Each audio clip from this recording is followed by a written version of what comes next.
inventions to help others. Help the planet.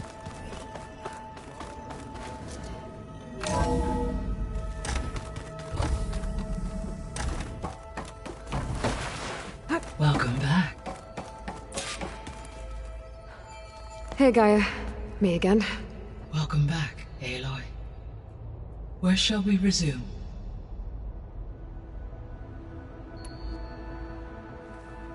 Okay, people. It's time to head out. I'll get everyone together.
Connections in place. Booting up. Beta, Aloy.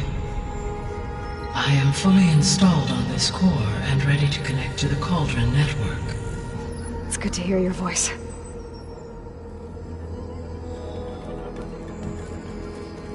Errand, everyone. Fire your pulses and sound off. I'm at my cauldron. This thingy, it's blinking. Did I do it right? In position at my cauldron. My pulse generator is blinking also. That means they're working. I'm in position, and mine is too. Mine as well. Okay. Radio silence until I give the all clear. Signing off.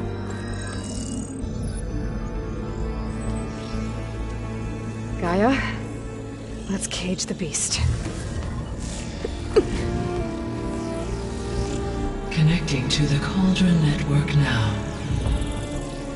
Elizabeth Sobek, Alpha Prime, activating Omega clearance.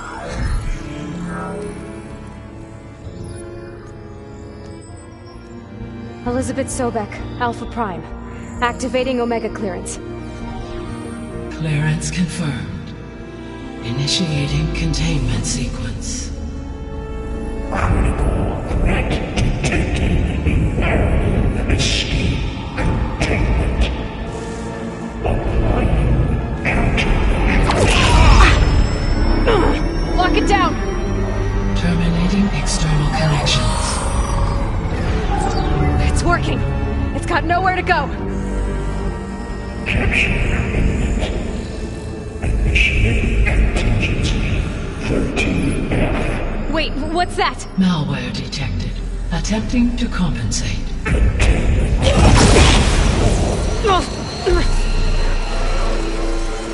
It's cracked. Look! Engaging autonomous defenses. Directive neutralize. That means machines are on their way.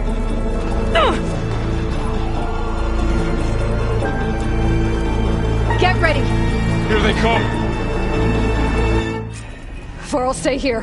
Protect Beta. Got it!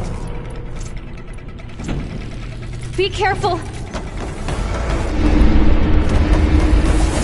take on!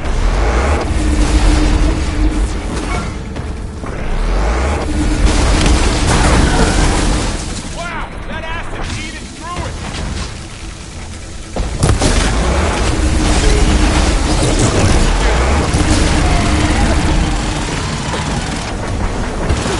Stay back!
Draw it away from Beta!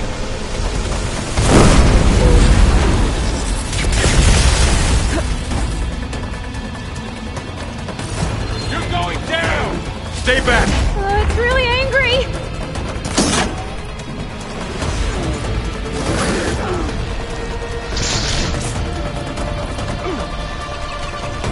Get back!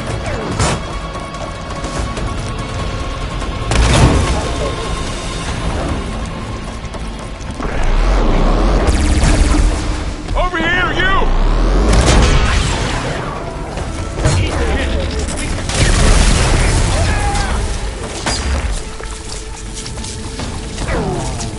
Aloy! Need a hand over here!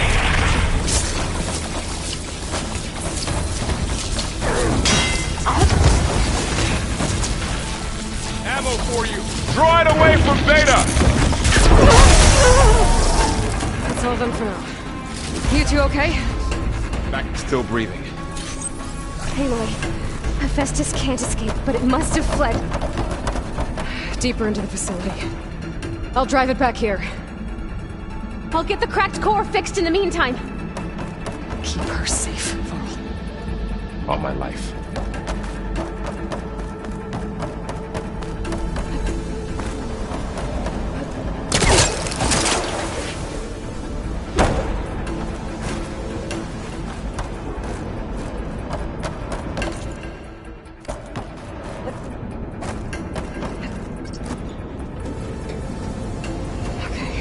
Chase after Hephaestus. Force it out of wherever it's hiding. Make it retreat to the core.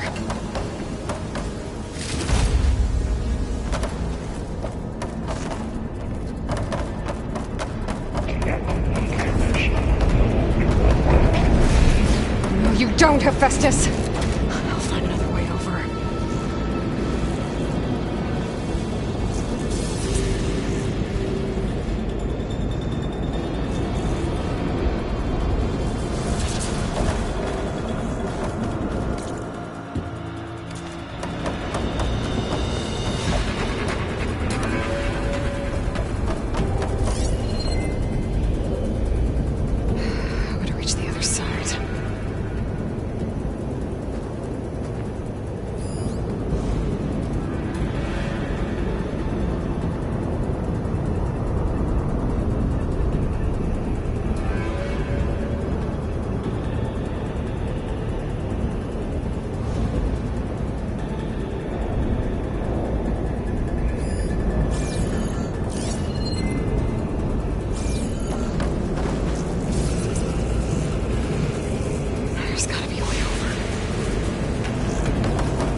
Aloy, I'm patched into your focus feed.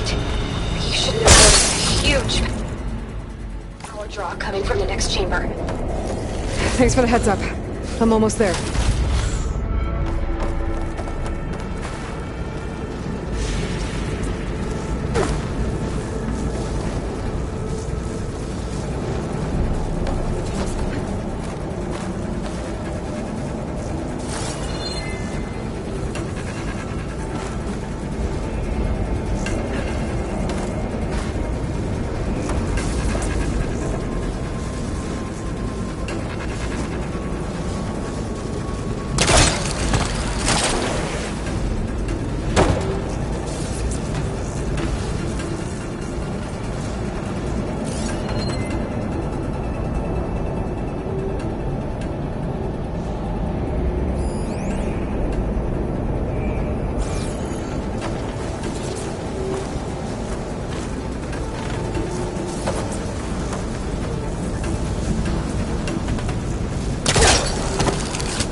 Aloy, I'm patched into your focus feed. You should know there's a huge power draw coming from the next chamber. Thanks for the heads up. I'm almost there.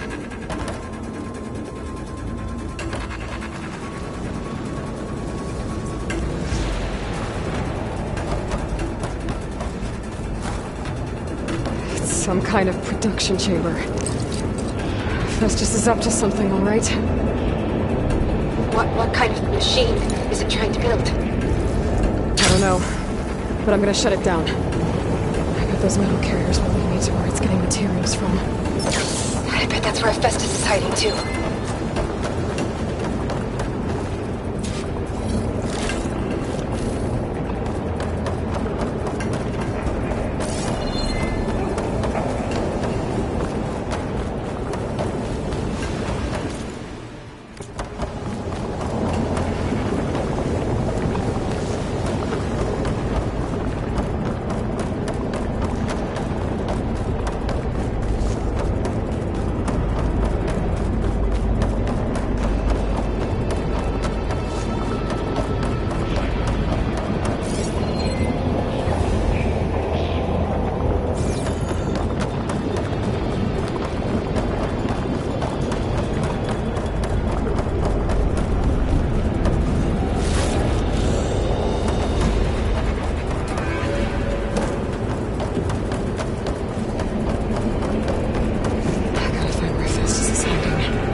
Looks like there are a couple of ways to go.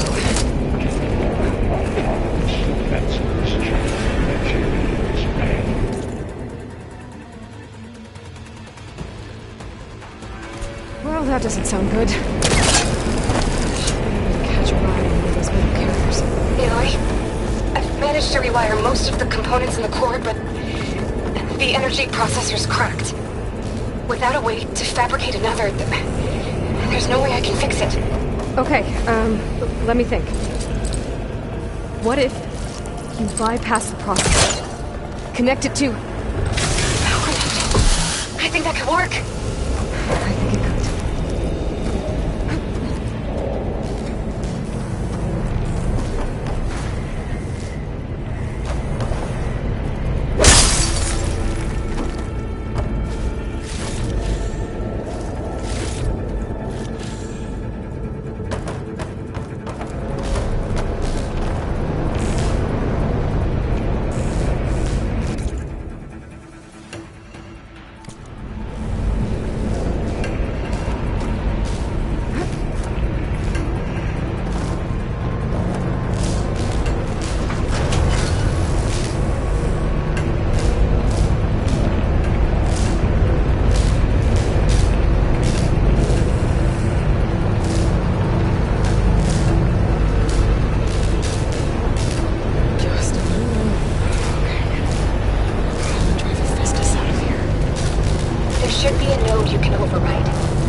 from materials well for rangers secondary defenses. Ensure your coming is at hand. Oh, great. More machines on the way. Beta! Hephaestus has locked me out of the node. Any ideas?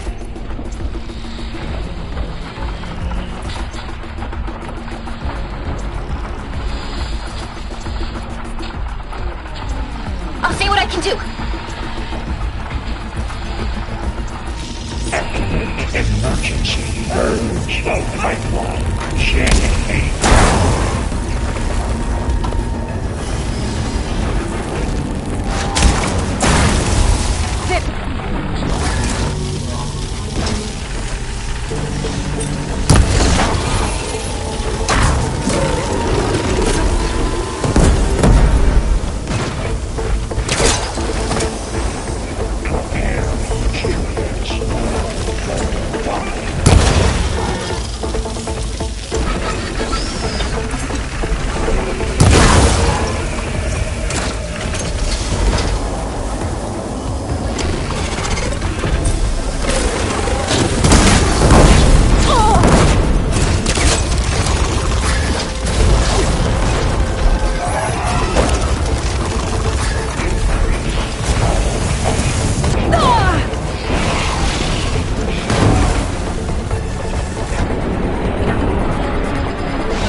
Got them all. I tapped into the core's network hub. I managed to disrupt Hephaestus' control of the node. You should be able to override it now. Nice. Thanks.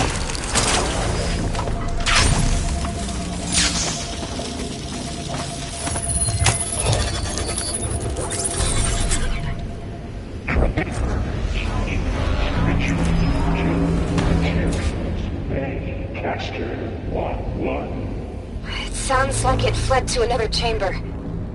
Well, it better not get comfortable.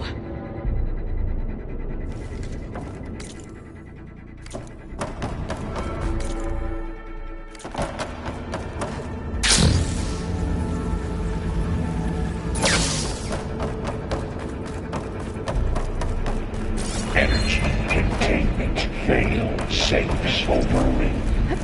Great. Hephaestus covered the floor with lightning.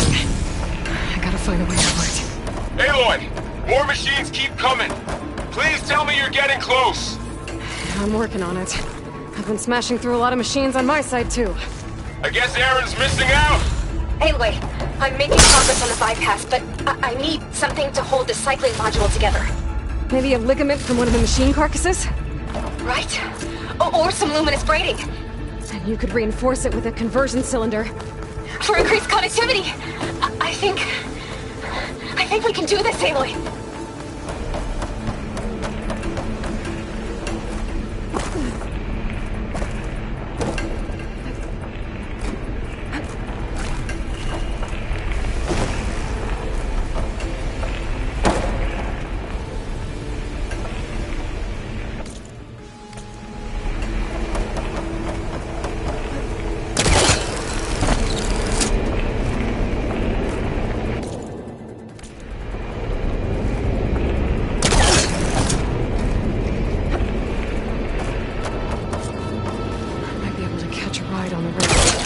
Over the shields.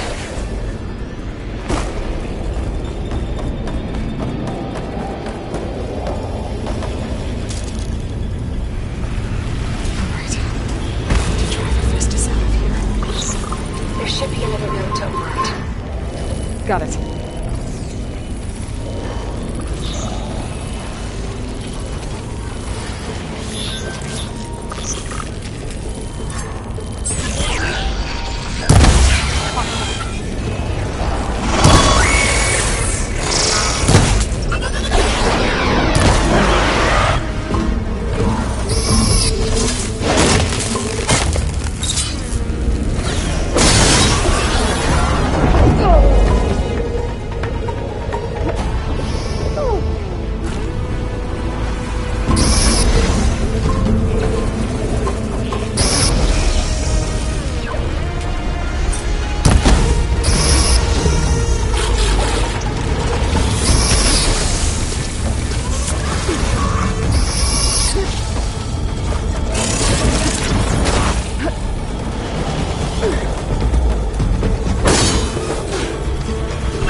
Oh, here we go again. That doesn't sound good.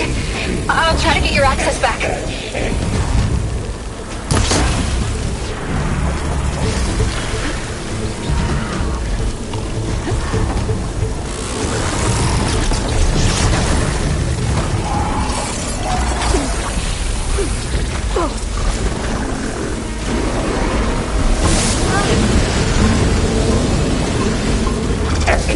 Emergency urge pipeline.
increase power output by 70%.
This is running out of places to hide. Aloy? I just registered a huge energy surge back in the production chamber. Something big is happening. Here too. Everything's glowing. The machine Hephaestus was building. It must have finished it. It's powerful, whatever it is. I'm almost done with the core repairs. Should we come to you? Maybe I could distract the machine if... No, Beta. Just stay where you are, okay? Handling the machine's my job. Okay. Be safe.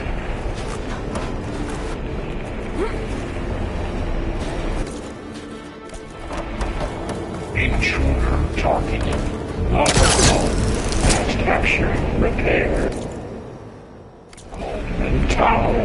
Infiltrate Cauldron. Island. Disrupting Cauldron Tower.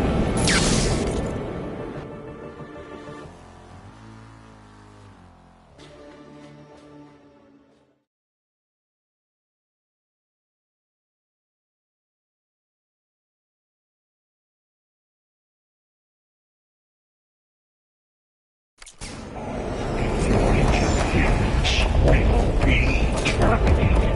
Deploy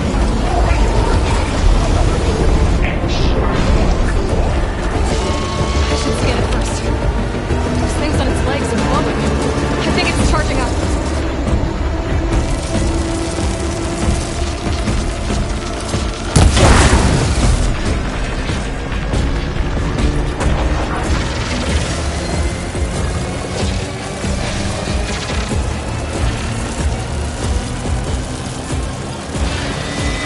Finished charging. It's covered in plasma.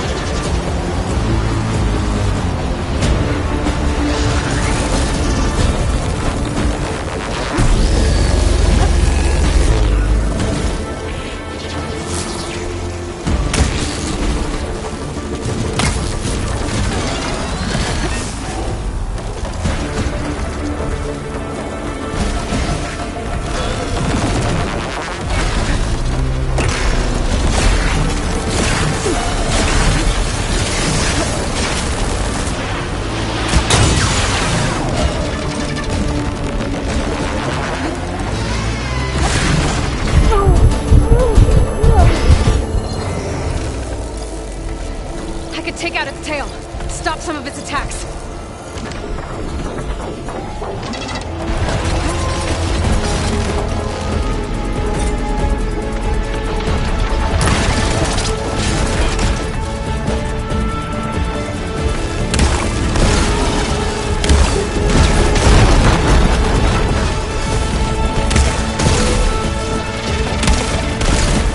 It's charging up again.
It's done.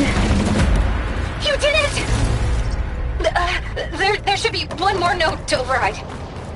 Good. Stand by. I'm sending Hephaestus back to you.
No more hiding, Hephaestus!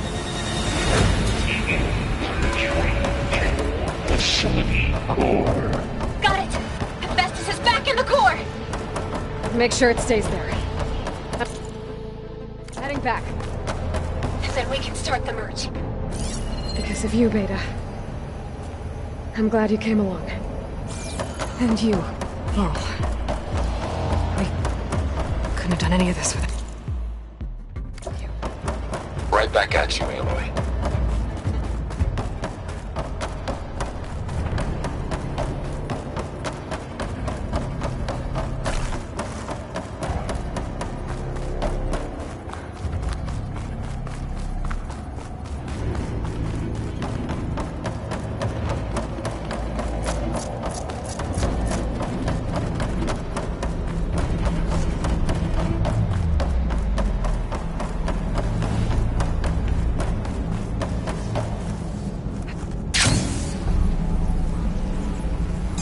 Aloy, the bypass is done.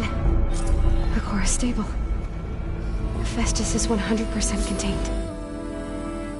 Now we better get started with the merge. It's all set up. Gaia, establish the link, please. Done.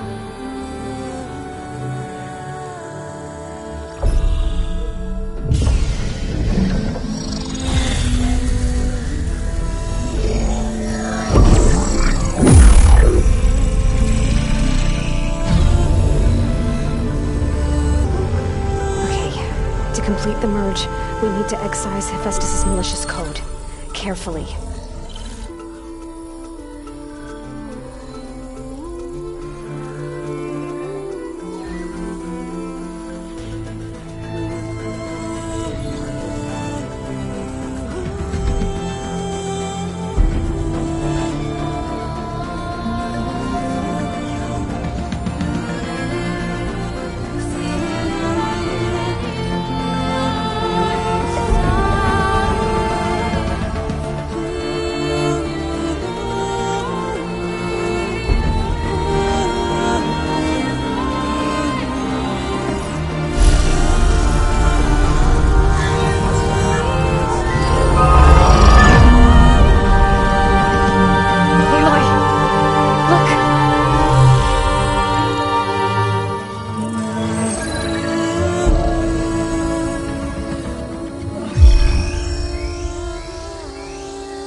Well, hello, redundant copy.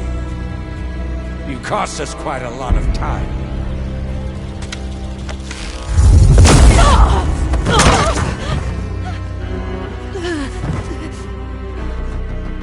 Eric, get Beta. And squash that bug while you're at it.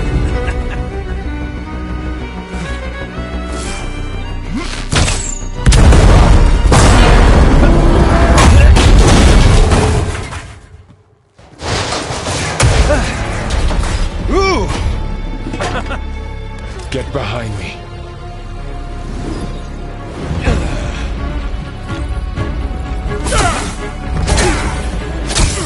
Come on! Quit screwing around! Now we're having fun, right?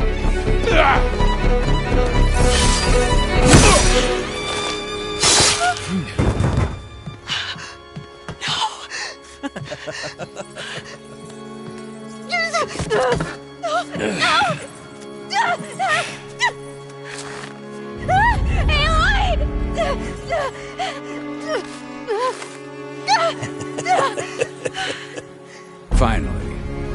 Tilda, get Gaia and Hephaestus ready for transport. Tilda! I failed. Hush. All is not lost. Tilda! What the hell are you doing? Stop her! I can't even see her!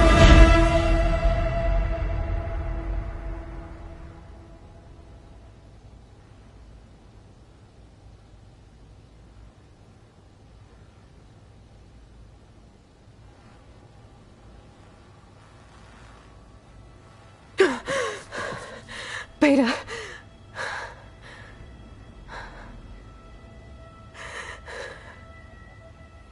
Varl.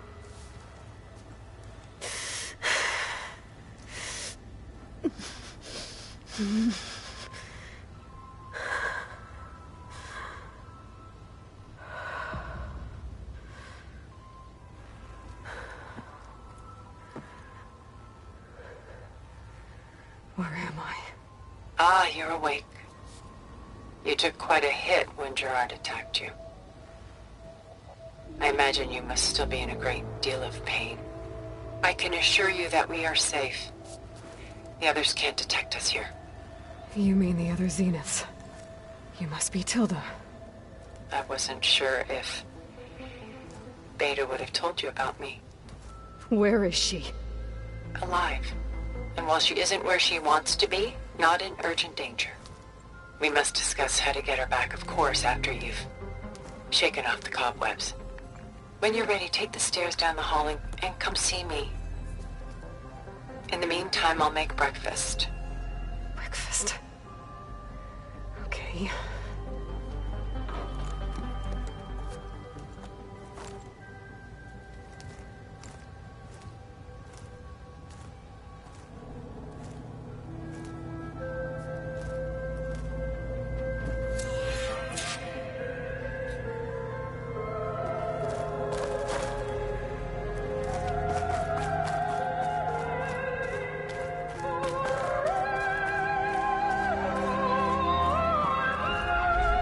What is this? Just a few favorites from my collection.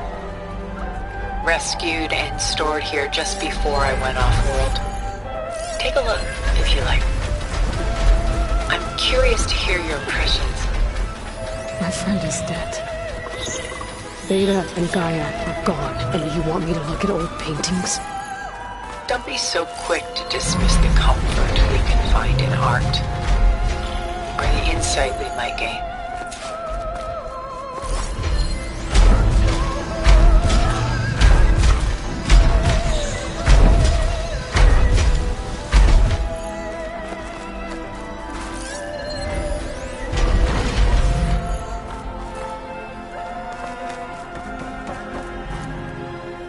Stunning, isn't it? Paintings were the only masterpieces of my people's golden age. This is Van Vianen's lidded ewer, molded from a single sheet of silver. What was it for? How like Elizabeth you are. Function over form. Its practical purpose was less important than its meaning. Bon Vianen created it in honor of his late brother, who himself was a famous silversmith. A memorial. Yes. Such beauty from sorrow. My favorite pairing on the left is Woman Reading a Letter by Vermeer, a true master. And on the right is a forgery, Woman Reading Music, which fooled experts into believing it was a priceless original. Early in my career, I became fascinated with such deceptions. Eventually, I developed scanning software that could detect fakes with unparalleled accuracy. Is that how you made enough money to buy your way onto the Odyssey? Oh no. I made my real fortune later.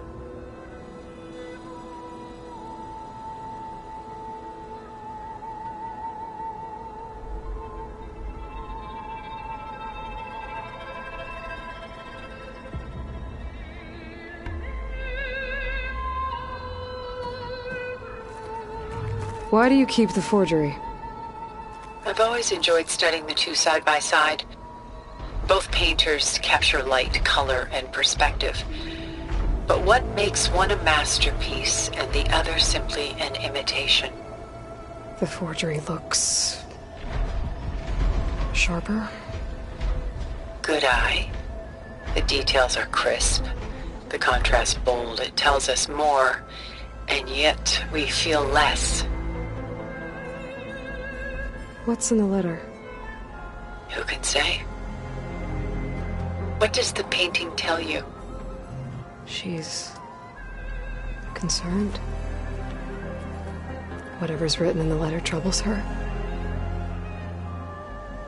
Burden she can't put down. Fascinating. Why go through so much effort to make a fake masterpiece? The forger initially painted under his own name, but found little success.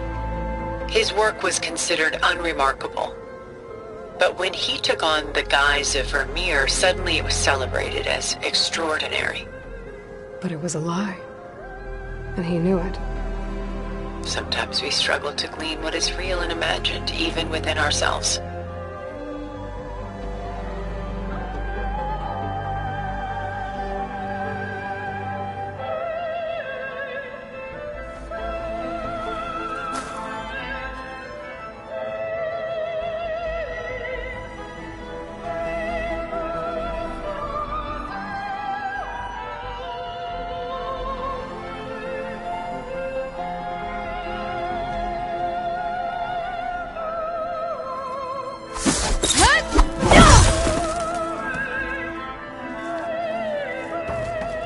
Selene and Endymion.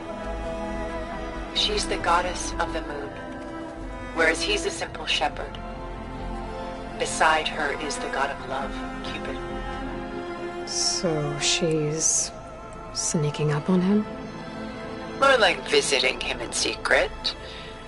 The torch that Cupid bears represents Selene's undying infatuation with him. Though the two must remain apart, her love will forever burn. And why can't Selene and Endymion be together? Selene took a vow of chastity, promising to never take a lover. So when she fell in love with Endymion, she could only visit him at night while he slept. But then wouldn't she be breaking that vow? Think of it as a forbidden love.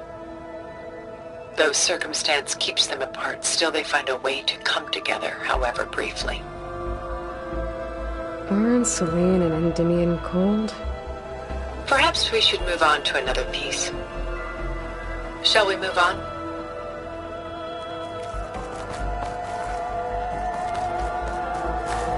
The irony of these two is that Vermeer died in obscurity. He had no idea his work would become some of the most precious, most copied, most preserved pieces in all history.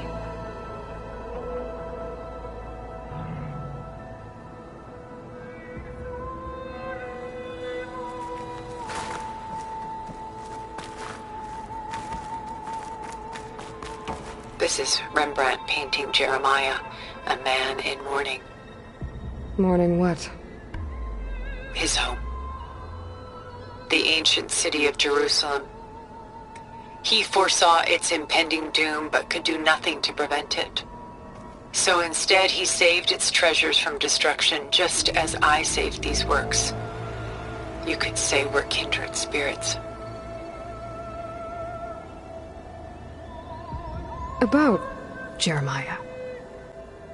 If he knew his home would be destroyed, why didn't he save the people?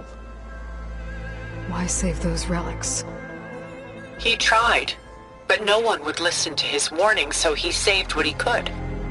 But how did he know? He was a prophet. He saw an army invade and destroy the city in a vision. So it's more like he calculated which side would win a battle. What matters is that he was right in the end. If not for him, all those wonders would have been lost forever. At least this way, some part of his world survived. You know what I like the most about this piece? Even though he's the sole survivor, his home in ruins, left with only the remnants of his world. The light keeps the shadows at bay. There's still hope. Precisely. Take as long as you like.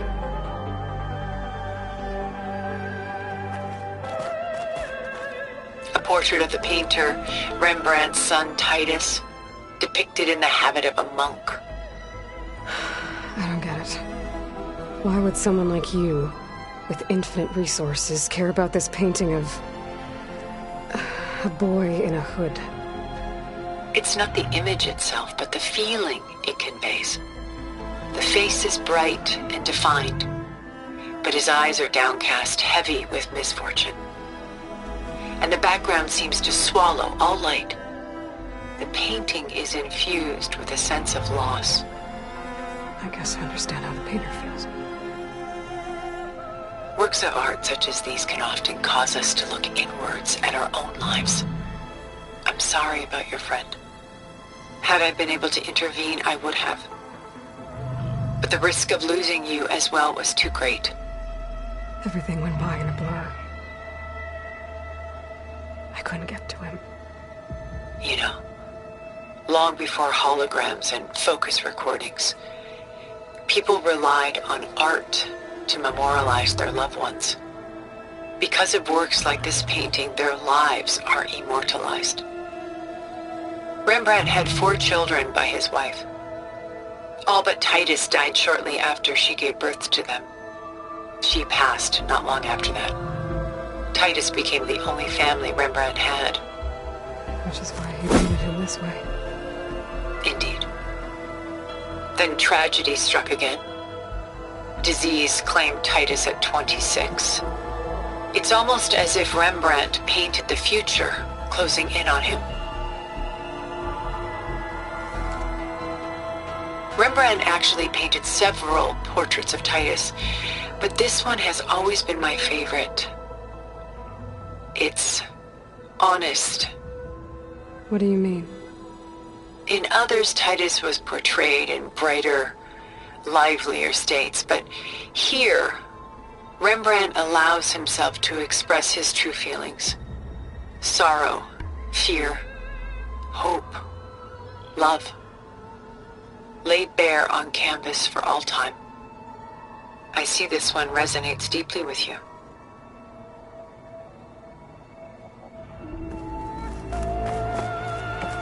Rembrandt's The Night Watch, by far the most famous painting my homeland ever produced.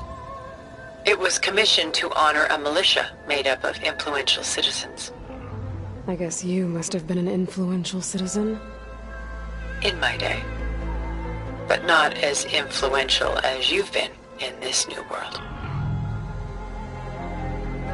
The militia. They look disorganized.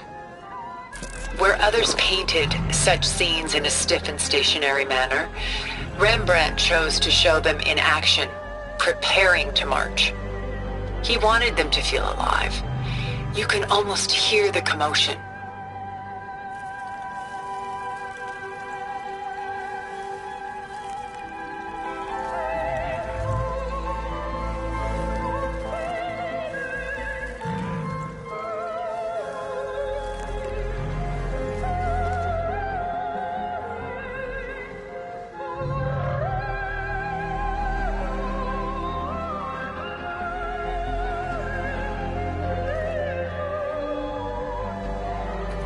Who's the girl in the painting?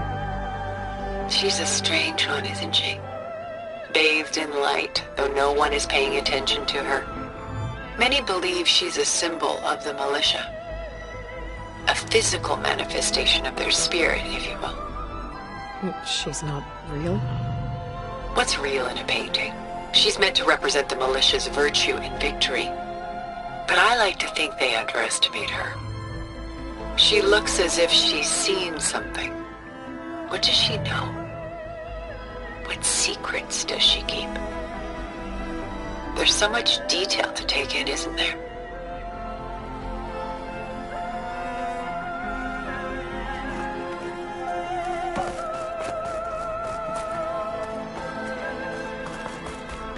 The Gust by Willem van de Velde, the most famous of his many maritime paintings. A ship crossing into the unknown. I guess you're familiar with that. Indeed, which is why I appreciate this composition in particular. Though waves and wind threaten to destroy the ship, it perseveres, clinging to the light even as darkness closes in all around it. Where is the ship going? To a faraway land, most likely. My ancestors used ships like these to explore the world, sometimes at great cost. What were they looking for? Anything of value. They were traders willing to face unknown dangers to make their fortunes. But no matter how far they went, they always turned their sails home. So this Van de Velde only painted ships? It was his specialty. Following in the footsteps of his father, Willem the Elder. The two had quite a journey of their own, taking them all the way to the court of a foreign kingdom. Did they ever come home? No, but eventually their lives' work did. Take your time.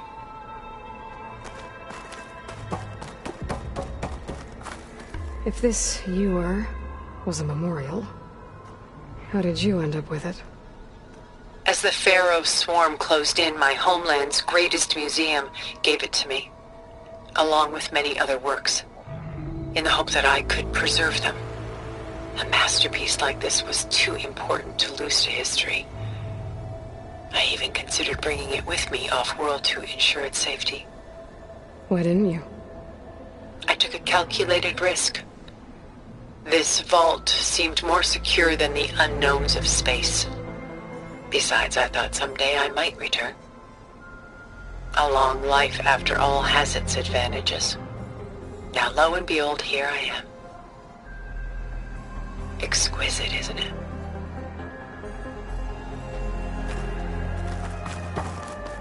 A lot of weight on his shoulders.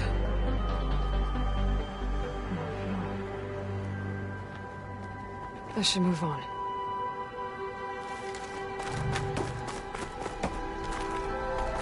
She's pulling out her own hair. Madness out of grief?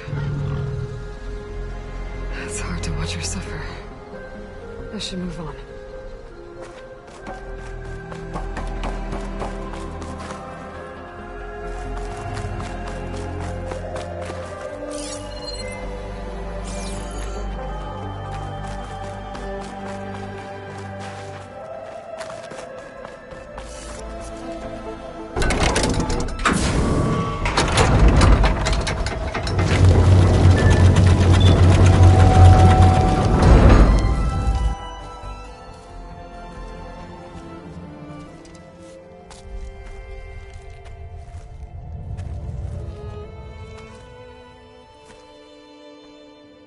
There you are.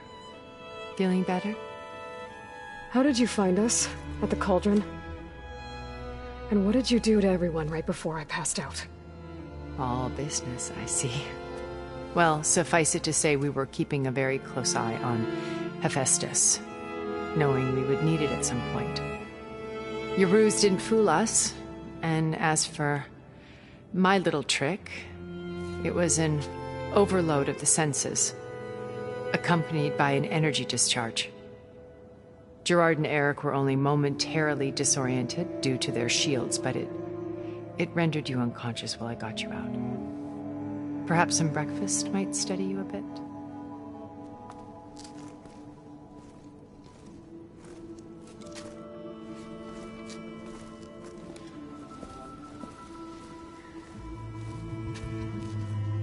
This was your house. The one you recreated for Beta, in the data channel you shared. How perceptive of you. Please, this way. After everything your people have done, you think I'm just gonna sit down and have a chat with you? They're not my people. They never were, and especially not now. You shot off into space with them, and lived with them for 1,000 years before coming back. So what made you suddenly turn on them? Quite simply, this. My old focus. You repaired it? But that means you've seen incredible things. What you've accomplished in 2 decades of life.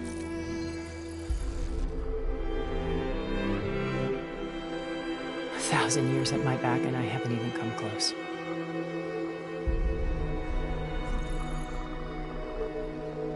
I'm sorry if I invaded your privacy, but I had to. In order to understand.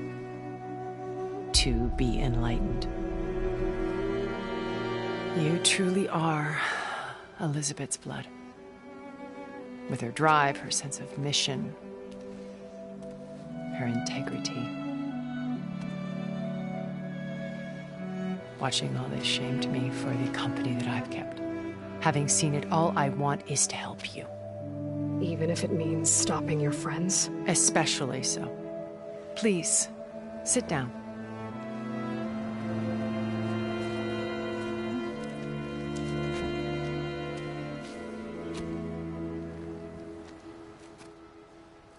There.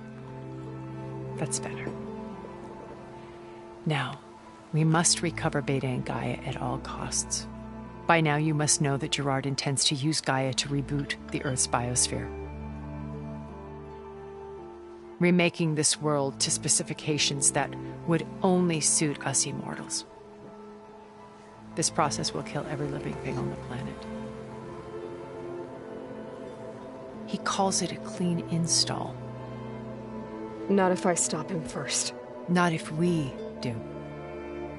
And once he and the others are gone, we can work together to fulfill Elizabeth's dream. I'm sure Beta told you that there's a build of the Apollo database on board our ship. A complete collection of human knowledge. With that and Gaia, we could do everything Elizabeth wanted. Heal the biosphere, educate the people of this world, uplift them. Create the world she imagined.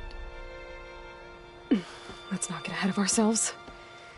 From what I've seen, your friends are invincible. I do wish you would stop calling them my friends. And they're not invincible.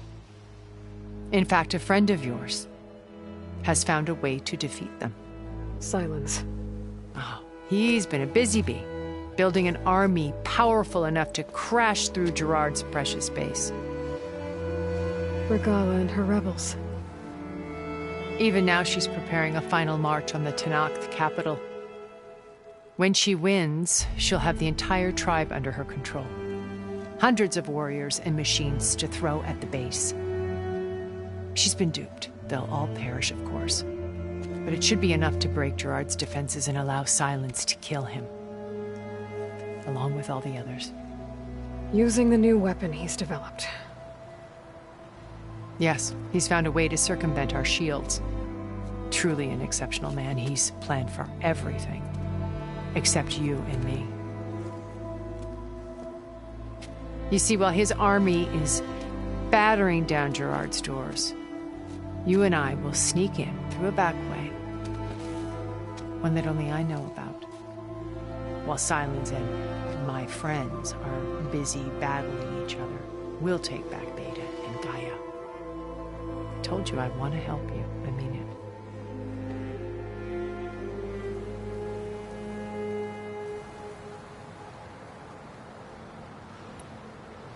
My old focus. How did you find it, let alone repair it? When we encountered you at the Hades Proving Lab, Gerard saw you as a redundancy. I knew better. You were a revelation.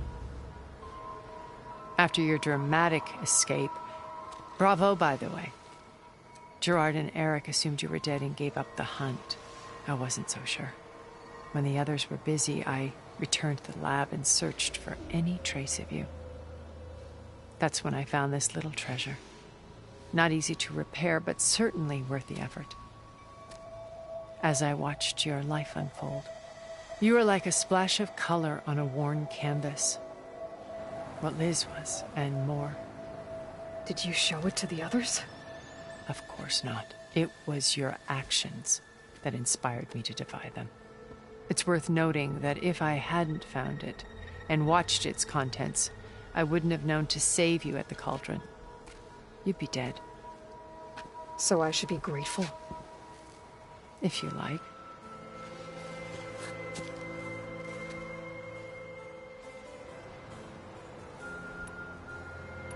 So you know all about me. What about you? What would you like to know? Well, start with your life on Earth. When I was 8, terrorists flooded my home city. Thousands drowned, my parents included. I was one of the few who survived. My guardian sent me to boarding school. Among my peers, I was the strange girl, the orphan to be avoided. All because of circumstances beyond my control. Oh. So we're a lot alike, huh? Aren't we? You were an outcast. But you didn't let that stop you from getting what you needed. Neither did I. I climbed my way out of desolation and used my wits to build a fortune. First, from the technical analysis of art and the detection of forgeries. Profitable expertise in those days. But as it turned out, the software I developed was even more useful for counterintelligence. From there, it was only a short step to gathering extremely valuable intelligence on my own. You were a spy? More like a service one could turn to for information. I had to remain anonymous, of course, to protect my privacy. But despite that anonymity, Far Zenith inevitably sought me out.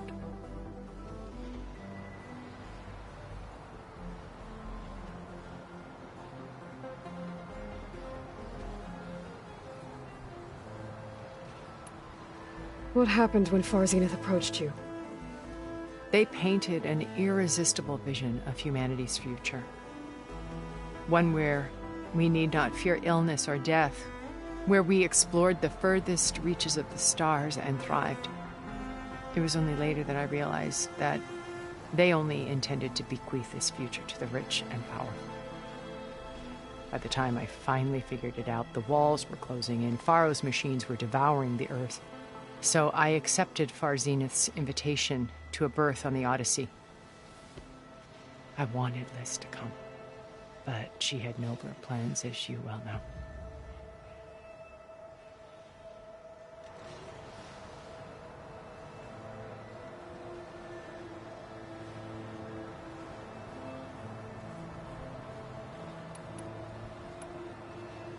So you didn't know the other Zeniths were monsters until it was too late? I knew some of them were, certainly. It wasn't until we were off-planet that I understood the true scope of their greed. I was grateful to simply be alive, but the others became obsessed with a kind of effortless immortality. They built a colony where machines serviced their every need, where any memory or fantasy could be endlessly savored in virtual reality. It wasn't life. It was stultifying, a pampered dream state. As the decades passed, I withdrew more and more, alone yet again. but this time with eons to consider my mistakes. Now, finally, having met you, I feel like I have a second chance. To do what? Help you, of course. To fulfill Liz's dream, which isn't so different from Far Zenith's original vision. A better future for humanity.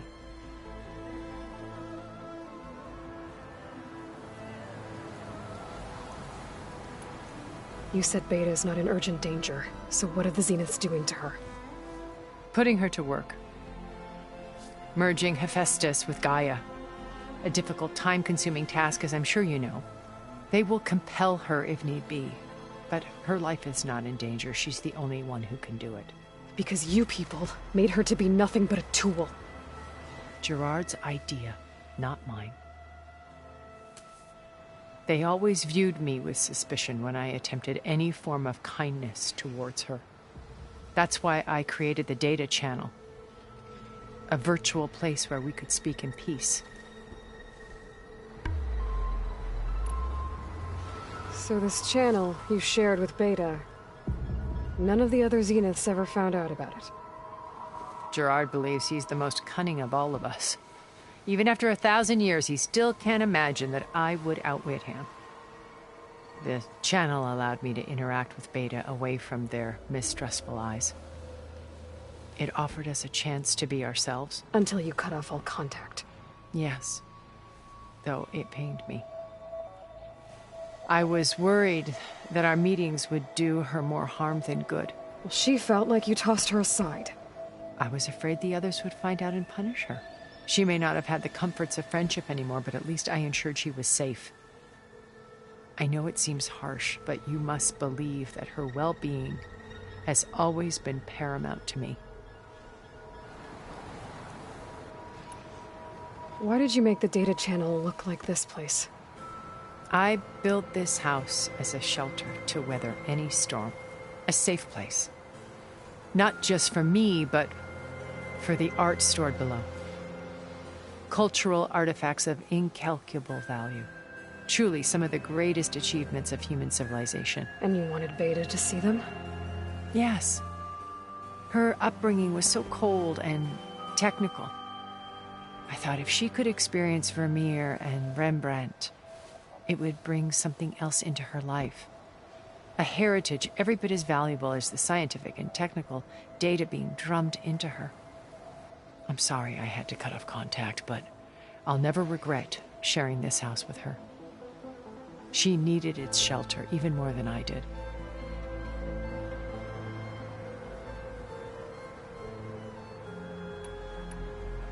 Beta told me your colony was destroyed. That you came back to Earth because you had nowhere else to go. It's true. After we reached our destination, a planet in the Sirius star system, we spent decades building a new home. The physical constraints of Earth, the boundaries of mortality, gone. To think of what we could have done with it. It might have been a utopia. Instead, we stagnated, absorbed in effortless comforts and virtual realities. It took a cataclysm to finally yank us out of our stupor. What happened? A massive geological event.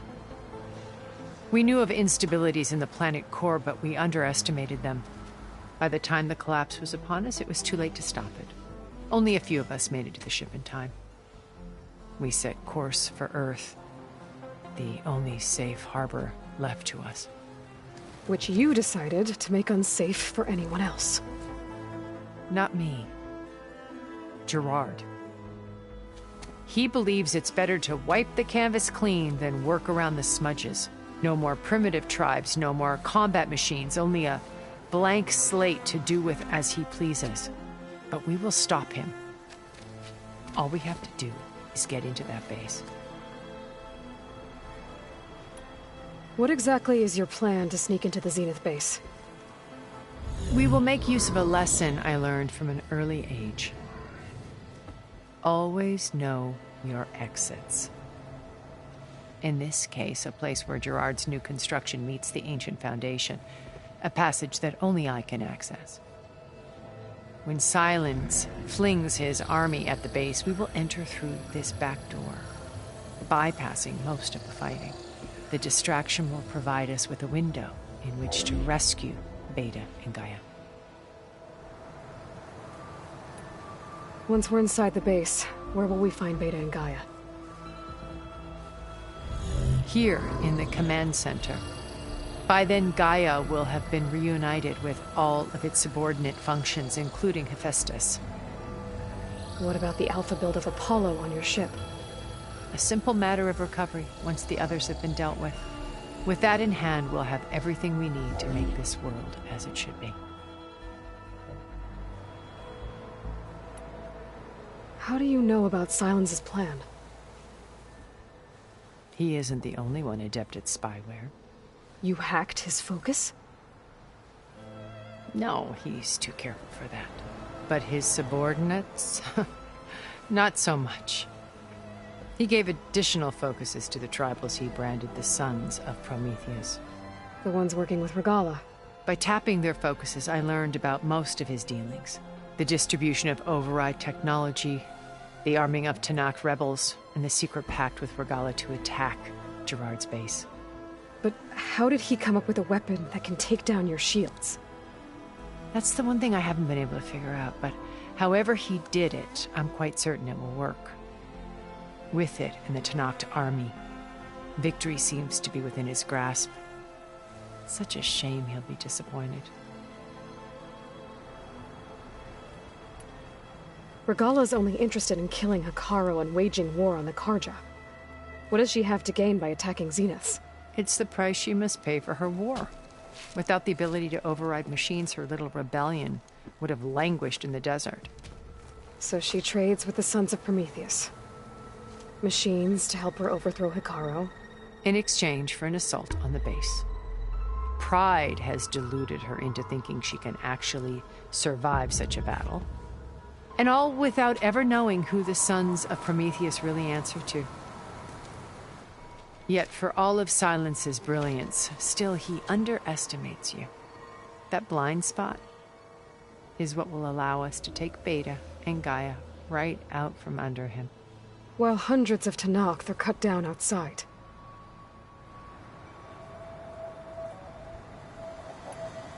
So you knew Elizabeth. What was she like? Liz was everything she was. I see in you. And more. Your ingenuity, your determination, your moral compass. You've managed to distill her greatest qualities and make them your own. I'm not asking about me. Tell me about Elizabeth. What was she really like? The honest answer is that I don't actually know. For all the time that I spent with her, she always kept a part of herself locked away. It was like that from the moment we met.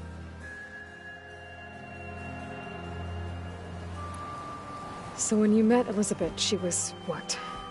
Distant? Aloof? Not aloof. Not exactly. It was a summit in Paris about machine learning. A touchy subject in those days. Because regulatory authorities were just starting to clamp down on AIs. Liz gave the keynote address. She had already achieved great renown for her work in automated environmental reclamation. But in her address, she was just starting to imagine the next step. An AI-driven system that wouldn't just act on its programming, but actually take responsibility for its sphere of influence. To care about life. Not just follow orders. Revolutionary stuff. I was fascinated. And I wanted to meet her for a long time. I watched her after her talk. She had spoken with such moral authority, such empathy. But after that, she retreated. I could tell she felt uncomfortable with all of her admirers. It was as if giving the talk had cost her something. I didn't want to be a pest, so I planned my approach carefully.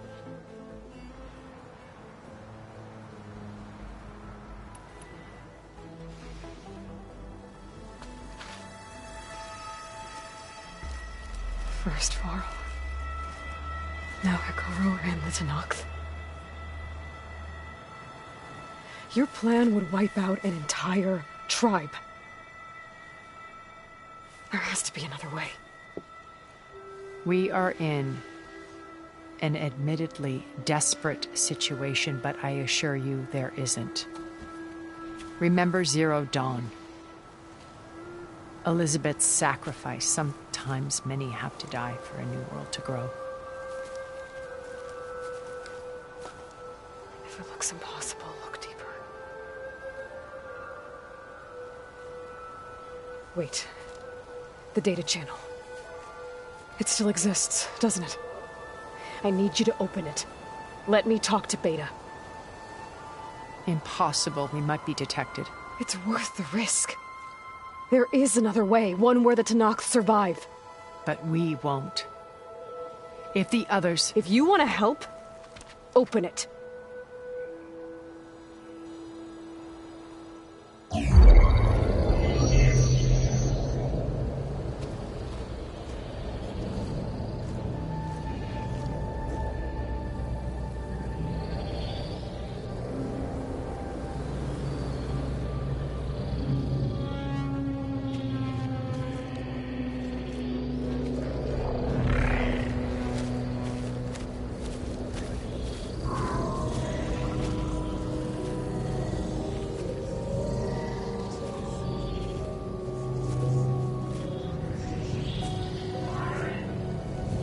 What are they doing to her? Virtual reality dissociation. The manual merge of Hephaestus will take hours upon hours of tedious micromanagement.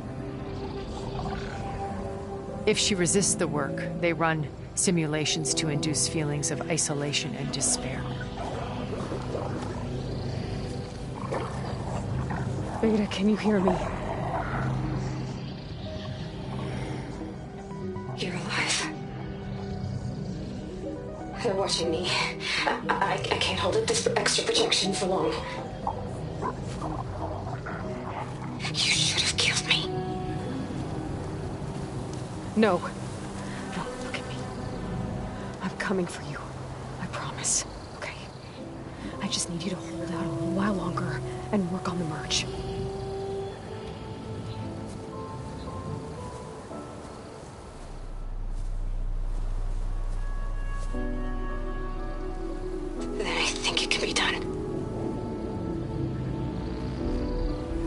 Contact again when it's time. Can you hold on? As long as I know you're coming for me, I can endure anything.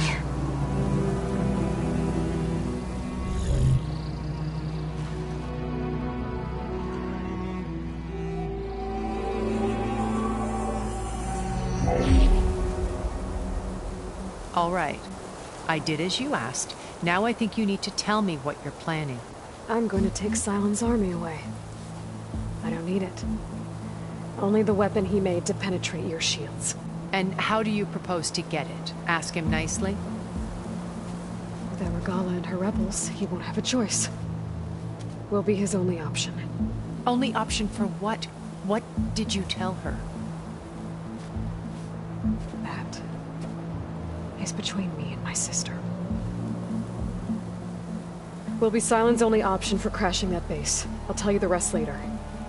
But first, there are a couple of things I have to do. Oh. And what are those? Lay my friend to rest. And then I'm going to use the override that Beta gave me at Gemini to put an end to Regala's rebellion. From the air. Wait. Since you insist on doing things your way, I know of something that will truly help you make a grand entrance with the Tenakth. The ancient Horus Titans still possess electromagnetic energy cells as part of their arsenal. Drop one of those on Regala's army and they'll receive quite a surprise.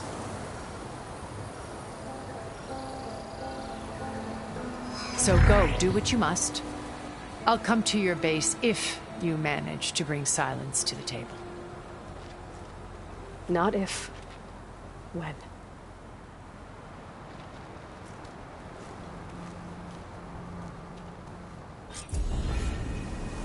Erend, are you there? Aloy! Aloy, is that really you? Yeah, it's me.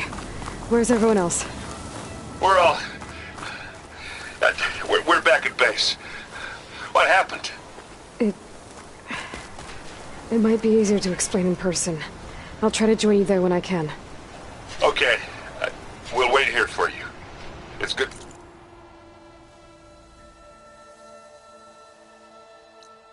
to hear your voice, Aloy.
Just to let you know, I'm now patched into your focus network. Great. I take it the other Zeniths can't hear us? Of course not. And they don't know about your base either, in case you were wondering. I've sent you data on the Horus energy cells you can use against Regala's forces. Reach out to me when you're ready to acquire one. Understood.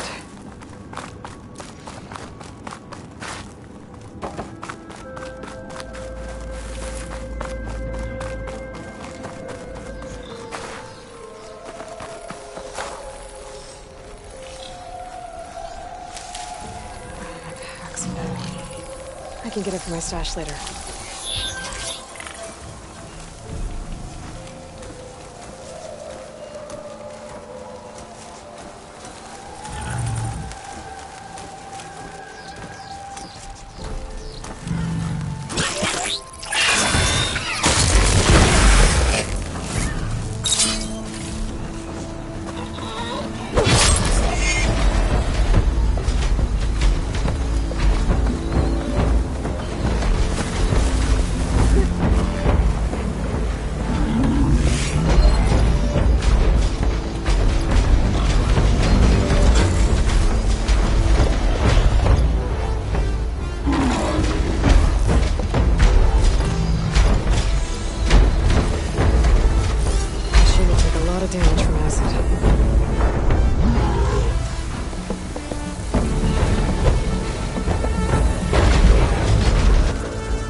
Making good use of this.